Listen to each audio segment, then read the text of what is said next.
The morning light seeped through the tall, arched windows of Northbridge Courthouse as Officer Brandon Hayes strode into the packed courtroom with an air of unyielding authority. His eyes, hardened by years of service and a narrow view of the world, fixed on the solitary figure sitting at a modest table near the front. Tamika Reynolds, a composed and dignified black attorney, had been summoned as a witness for a minor case. Yet today she would unwittingly become the focus of a confrontation that would challenge the status quo. Officer Hayes, notorious for his brusque demeanor and unexamined prejudices, marched forward and barked, "You are under arrest for disturbing the peace." His tone, rough and accusatory, cut through the murmurs of the courtroom like a whip. The room fell silent, and every eye turned to witness the unfolding drama. Tamika's calm did not falter. She regarded Hayes with a steady, unwavering gaze that spoke volumes without a single word. There was something in her posture, an inherent strength, that hinted at a history of battles fought with dignity rather than brute force. The initial shock in the room was palpable. Whispers began circulating among the observers, their collective confusion punctuated by gasps. Officer Hayes, convinced of his own righteousness, continued his tirade as if rehearsed, unaware that his every word was now under the microscope of public scrutiny. Behind his uniform and the stern lines of his face lay a collection of long-held biases and unchallenged assumptions. Today, however, those very assumptions were about to be put to a decisive test. In that moment, as the tension built, the atmosphere in the courthouse shifted imperceptibly from routine to revolutionary. For those present, this was not merely an arrest. It was a symbolic clash between old prejudices and emerging ideals of equality. Tamika's quiet presence promised that justice was not simply a matter of enforcing the law by force, but of upholding a deeper, more inclusive truth. As the officer's heavy boots echoed on the marble floor, the seeds of transformation had already been sown, setting the stage for events that would reverberate far beyond the walls of the courthouse. Before we go any further, subscribe to the channel and comment below where you are watching from. Northbridge Courthouse stood as a venerable institution, its imposing stone facade and intricate woodwork echoing decades of legal history. Within its hallowed halls, the interplay of justice and tradition often unfolded like a carefully choreographed ritual. Today, however, the familiar cadence of the courtroom was about to be disrupted by an unforeseen encounter. Officer Brandon Hayes was a man in his early 40s, his features chiseled by years of unwavering commitment to law enforcement. Yet, beneath the surface of his disciplined exterior lay deeply entrenched prejudices, views that had been cultivated over countless years of routine patrols and unquestioned orders. Hayes had always believed that his job was to maintain order at any cost, a belief that often blurred the lines between justice and personal bias. In stark contrast stood Tamika Reynolds. In her mid-30s, Tamika was an accomplished attorney known for her poise, intelligence, and a quiet strength that came from years of overcoming adversity.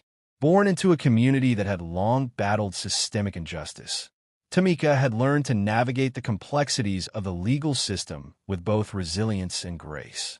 Her presence in the courtroom was a testament to her perseverance, and her reputation as a defender of truth had earned her the respect of many, even those who might not have agreed with her perspective. The courtroom itself, with its high ceilings, polished wooden benches, and rows of stern portraits of past justices, served as the perfect backdrop for the impending drama. Outside, the city of Northbridge bustled with activity, a vibrant mix of old-world charm and modern aspirations. Yet, within these walls, the clash of ideologies was imminent. The air was thick with expectation, as if the very structure of justice was poised to be redefined by the events about to transpire.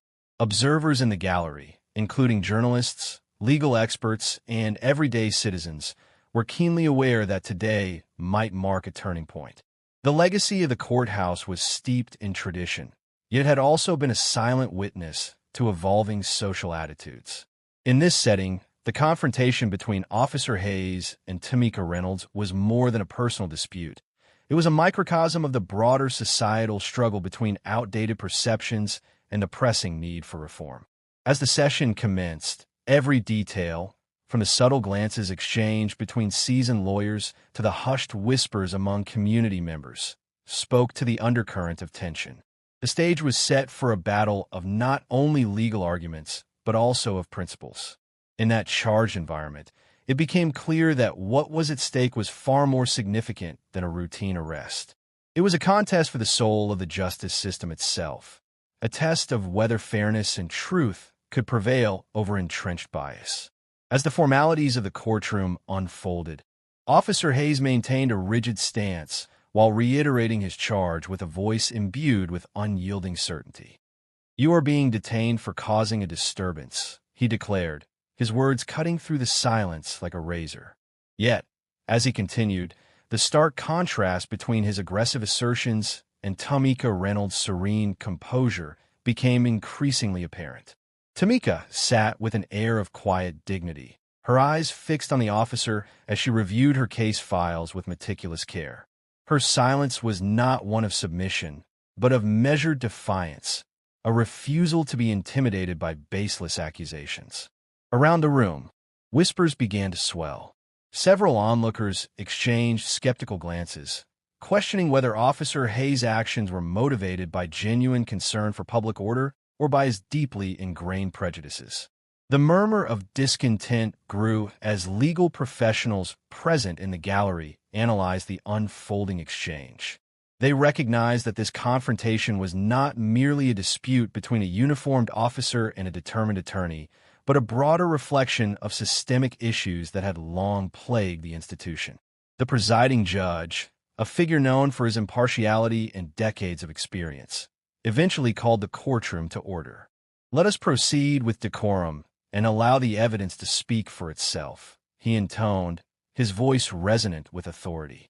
At this moment, Officer Hayes produced a folder filled with documents, technical logs, and what he claimed were incontrovertible proofs of Tamika's supposed misconduct. His argument was built on the assertion that her actions had disrupted the courtroom proceedings and tarnished the dignity of the institution. Tamika, undeterred by the display of what she believed to be flimsy evidence, respectfully requested the opportunity to examine the documents. "I respectfully request a full review of these records, for I am confident that the facts will demonstrate my complete adherence to court protocols," she stated, her tone both respectful and resolute. Her request, delivered with the poise of someone accustomed to demanding accountability from those in power, began to turn the tide of opinion in the room.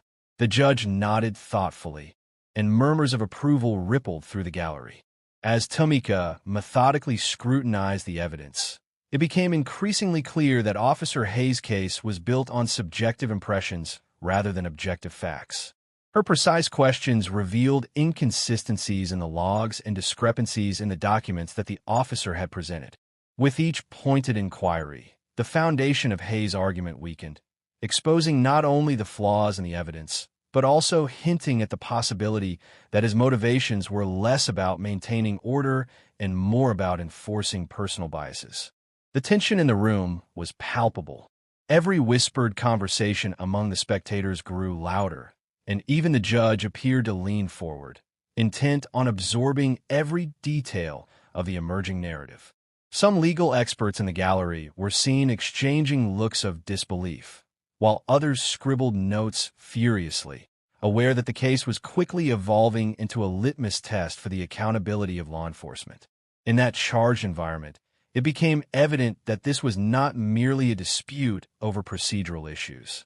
Rather, it was a confrontation between two very different worlds, one of rigid authority and prejudice, and the other of measured reason and unwavering commitment to justice.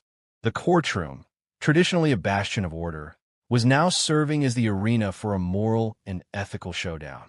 Officer Hayes, growing increasingly agitated by Tamika's calm yet incisive dismantling of his claims, began to falter. His confident assertions, once delivered with the certainty of a seasoned officer, now resonated with a hint of desperation. The evidence he had so confidently wielded was slowly unraveling before the eyes of an audience that was no longer willing to tolerate bias under the guise of authority. The mounting tension reached a crescendo as even the gallery began to voice their opinions. A respected elder in the audience, known for his wisdom and fairness, whispered to a companion, "I do not believe this is about maintaining order at all. It is about a man using his position to further his own prejudices." The words, though soft, carried a powerful resonance that reflected the growing discontent within the courtroom. Thus, as Tamika continued to methodically challenge every piece of evidence, the conflict had grown far beyond the boundaries of a simple arrest.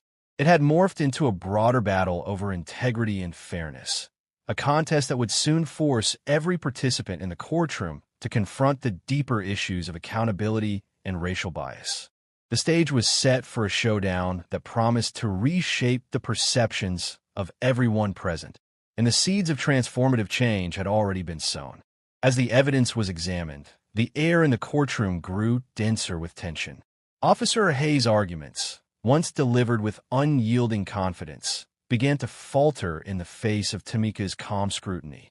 His technical logs, meant to incriminate, were dissected by Tamika with an expertise that left little doubt about her innocence.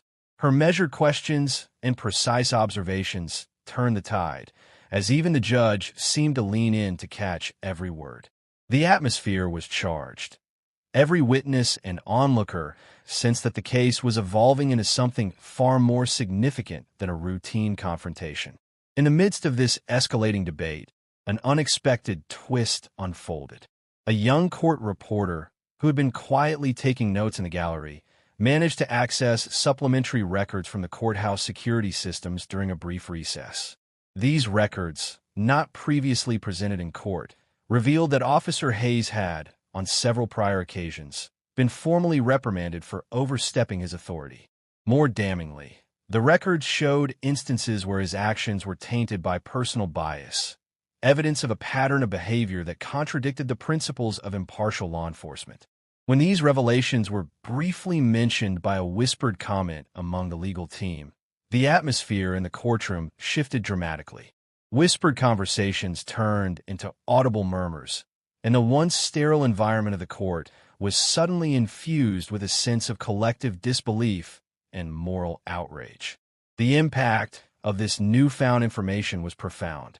Many in the courtroom, including legal experts and community members, began to question the legitimacy of Officer Hayes' actions.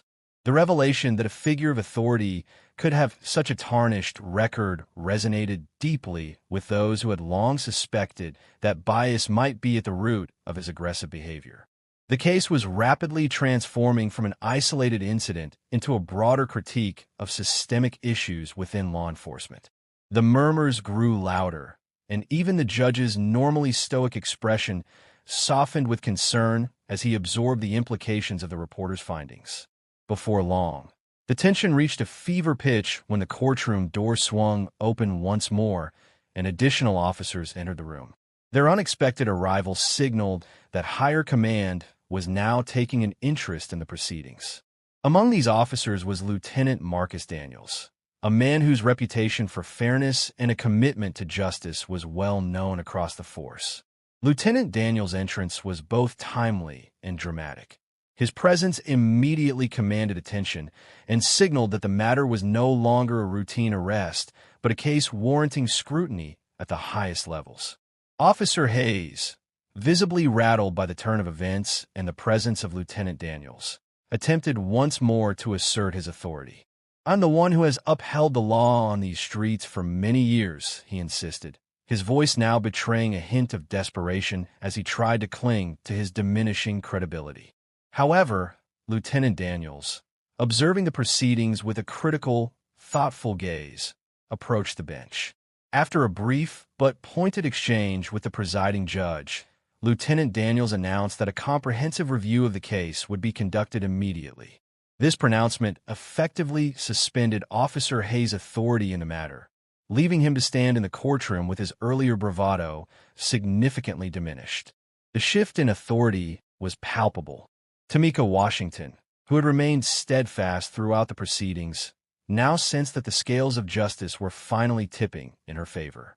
The courtroom audience, having witnessed the transformation of events, from a single officer's unchecked authority to the unveiling of his personal biases, began to murmur their support for her cause. The rigid, almost oppressive atmosphere that had dominated the session was gradually softening as truth and fairness emerged victorious over blind enforcement. With the review process now formally initiated, every detail of the case was re-examined under the watchful eyes of Lieutenant Daniels and the judge. Legal experts present in the gallery began to nod in agreement as Tamika's questions exposed inconsistencies in Officer Hayes' technical logs and in the narrative he had constructed. The public, once silent, now found their voices. Some called out quietly in support of Tamika's demand for impartiality. Others expressed dismay that an officer with such a checkered past had been entrusted with maintaining order. The energy in the courtroom was electric, charged by the collective realization that what was at stake extended far beyond a mere arrest. It was a battle for the integrity of the system, a system that must serve all citizens with fairness and respect, regardless of background or personal biases. The confrontation was no longer simply between Officer Hayes and Tamika Washington. It had evolved into a testament to the enduring struggle for justice in a society too long marred by prejudice. As the proceedings continued, Lieutenant Daniels, now firmly in control of the investigation, allowed the evidence to speak for itself. His measured voice, imbued with authority and compassion, resonated throughout the courtroom, affirming that the pursuit of justice required both a critical examination of past actions and a commitment to future reform. Each word he spoke bolstered the resolve of those present, and slowly, the collective mood began to shift from one of suspicion and anger to one of hope and determination. By the time the review process was fully underway, it was evident that the transformative impact of this case would extend far beyond the courtroom. The rising tension had laid bare not only the flaws in Officer Hayes' conduct, but also the urgent need for systemic change, a need that would eventually lead to a reformed approach to law enforcement in Northbridge. In a moment that would forever alter the course of the proceedings, Lieutenant Daniels called for a brief recess. The tension in the room was nearly unbearable, each person in the courtroom aware that the culmination of weeks of mounting evidence was imminent. As the recess commenced, the atmosphere shifted palpably. Officer Hayes, whose earlier assertiveness had dwindled to uncertainty, stood isolated amidst a sea of questioning eyes. It was then that Lieutenant Daniels stepped forward to address the case with finality. With a calm, yet commanding tone, Lieutenant Daniels announced, "Officer Hayes, based on a comprehensive review of your conduct and the evidence presented, you are hereby relieved of your duties in this matter." The courtroom fell into a stunned silence. In that single declaration, the power dynamic had shifted irreversibly. The man who had once wielded authority without question now stood exposed, his previous bravado replaced by a raw vulnerability that underscored the gravity of his actions. Seizing the moment, Tamika Washington rose from her seat. With an air of regal composure and quiet determination, she approached the bench. "I stand before you not as an accused individual, but as a steadfast advocate for truth and justice," she declared, her voice resonant and unwavering.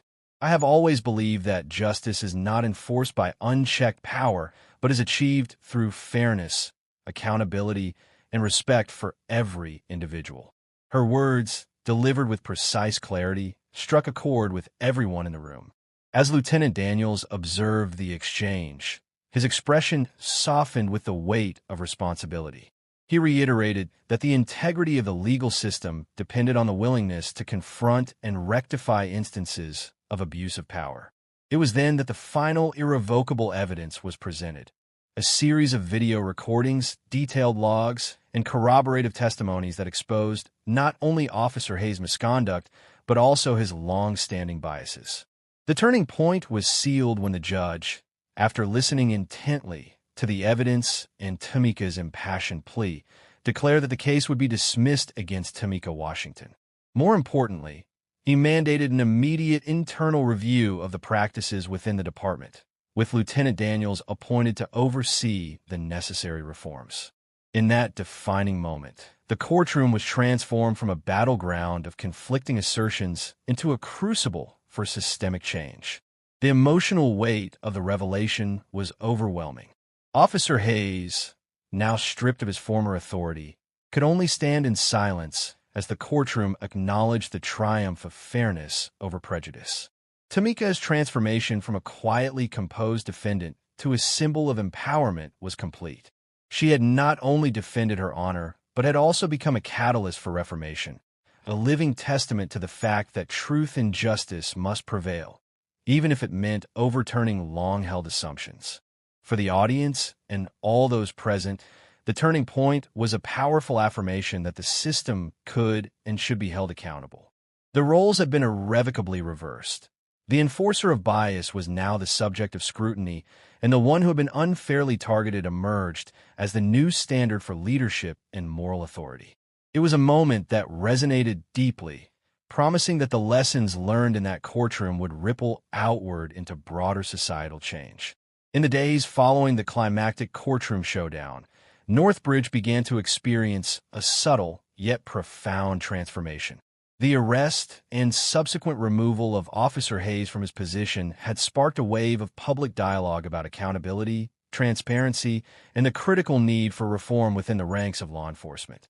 News outlets covered the story extensively, and community leaders spoke fervently about the importance of building a justice system that valued truth over prejudice.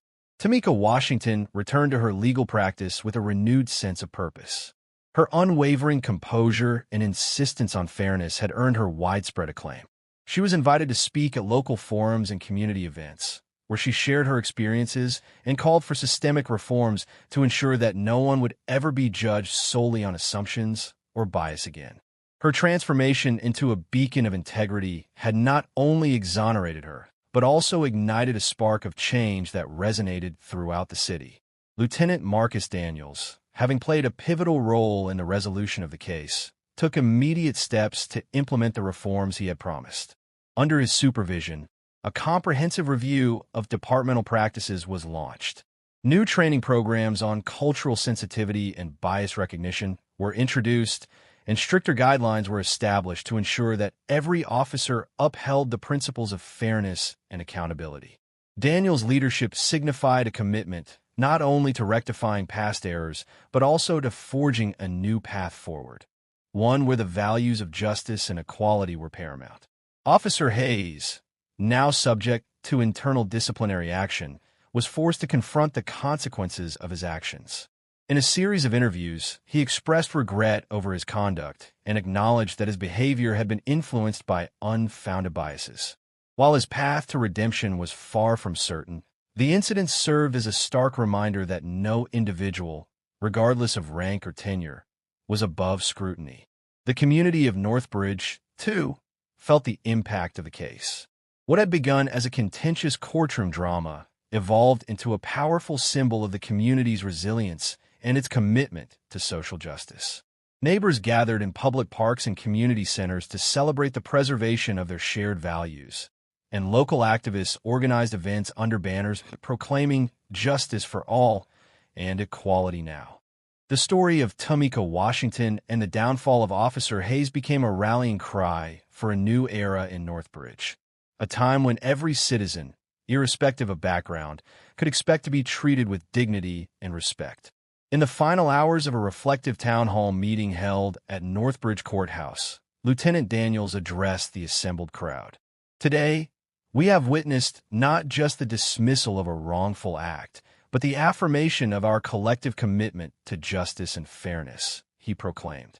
Let us remember that true authority is earned through integrity, not fear or prejudice. His words, met with heartfelt applause, underscored the resolution of the case and the promise of a reformed future. As the meeting drew to a close, Tamika Washington and Lieutenant Daniels stood together before a crowd that was no longer divided by suspicion, but united in hope. The journey from confrontation to reconciliation had not been easy, Yet it had reaffirmed the belief that even in the face of deep-seated bias, the light of truth and justice could prevail. In the aftermath, Northbridge emerged stronger and more aware of the need for continuous vigilance against prejudice. The courthouse, once a stage for a dramatic power struggle, had become a symbol of the community's renewed commitment to equality. For Tamika, her ordeal had become a stepping stone, a catalyst that would inspire future generations to hold onto the values of fairness, courage, and unwavering integrity.